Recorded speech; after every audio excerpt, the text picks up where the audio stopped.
Pagkatapos ang pila ka adlaw, nagtilipon naman ang mga madamo nga mga tao didto kay Hesus. Sang wala na sila sang pagkaon, gintawag ni Hesus ang iya mga sumulunod kag ginsilingan. Naluoy gid ako sa sina nga mga tao. 3 na kaadlaw nga nagupod-upod sila sa akon kag wala sila sing kalanon. Kung papulion ko sila nga gutom, basi malipong sila sa dalan kay maliyo gid ang ginahalinan sang iban sa ila. Kung sabat ang iya mga sumulunod, sa din kita makakuha sang pagkaon diri sa kamingawan agud ipakaon sa sini nga mga tao.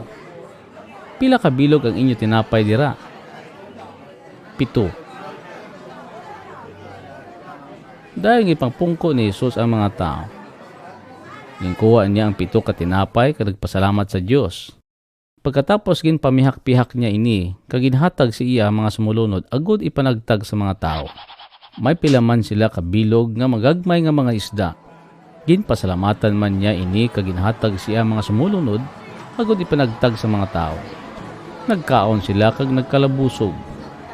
Pagkatapos gintipon nila ang tinapay nga sobra kag nakapuno sila sang 7 ka alat. Ang mga lalaki nga nagkalaon mga 4,000. Pagkatapos sadto, ginpapauli ni Hesus ang mga tao.